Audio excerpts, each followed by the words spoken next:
There are no beautiful surfaces without a terrible depth. Good morning. Ward Hammond here with today's reflection.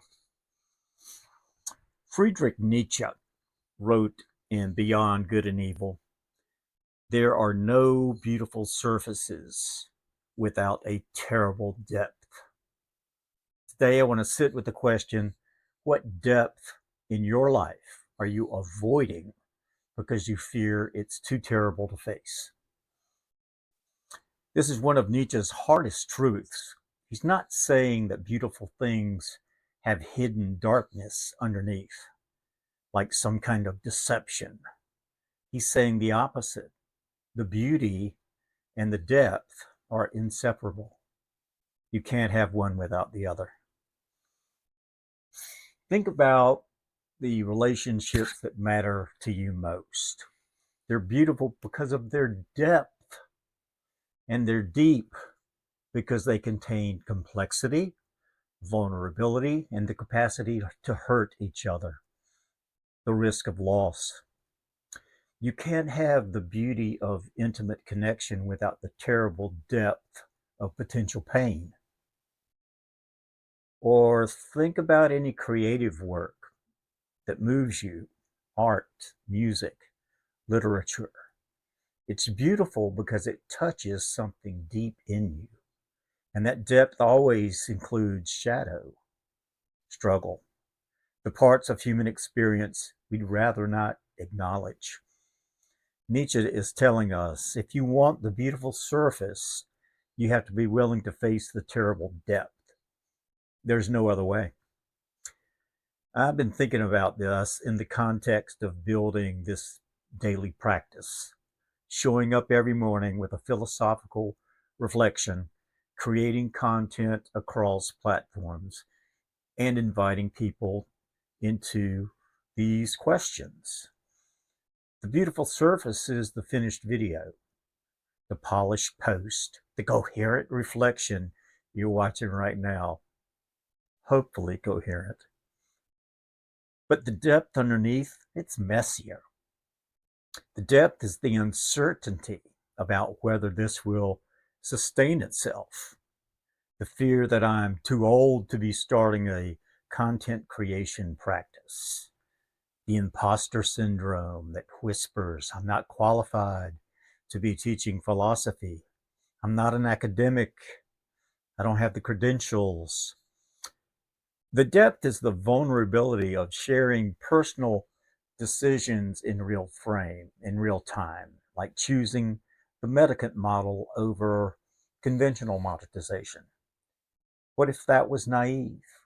I have been known to be naive and gullible. What if I'm just rationalizing a lack of business savvy? I could avoid those depths. I could stay on the surface, just share the quotes, keep it light, never reveal the struggle underneath, never make these long form videos. But Nietzsche is right. There are no beautiful surfaces without terrible depths.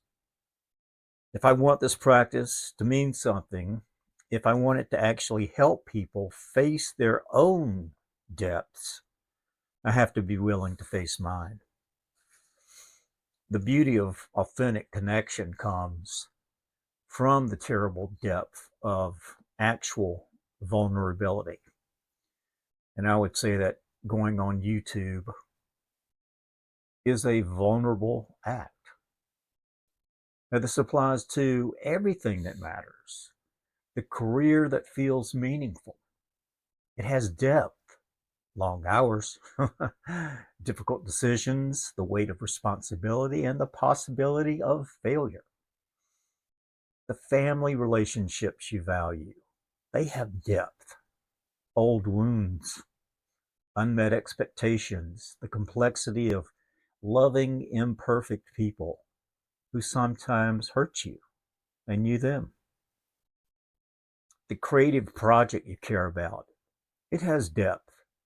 The fear it won't be good enough, the exposure of putting your work into the world, the possibility of rejection, not to mention the hours, the years of practice. We spend so much energy trying to stay on the surface while avoiding the terrible depths. We want the meaningful career without the stress, the intimate relationship without the vulnerability, the pain, the creative work without the risk. But that's not how it works. You can't separate the beauty from the depth. And here's what Nietzsche understood that we often don't. Avoiding the depth doesn't keep you safe on the surface. It just makes everything shallow. When you refuse to face the terrible depths, you don't get beautiful surfaces. You get shallow water, puddles. So here's what I'm sitting with today, and I invite you to sit with it too. What depth in your life are you avoiding because you fear it's too terrible to face? Maybe it's a difficult conversation you need to have. Maybe it's grief that you haven't fully processed yet.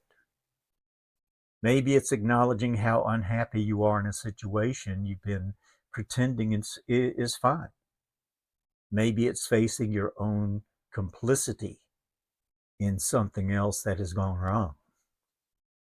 Whatever it is, the thing you're avoiding because it feels too dark, too complicated, too painful, that's probably where the beauty is waiting. Not because facing hard things magically makes things beautiful, but because beautiful surfaces only exist when we are willing to engage with terrible depths. We got to do the work, the hard work. The depth doesn't go away because you avoid it. It just keeps you stuck in shallow water. Friedrich Nietzsche, there are no beautiful surfaces without a terrible depth. What depth in your life are you avoiding because you fear it's too terrible to face? Sit with that today. I'm Ward Hammond. Everything I create is shared freely. If it resonates, you can support me. You can support the work at ko-fi.com or my website. Thanks for being here.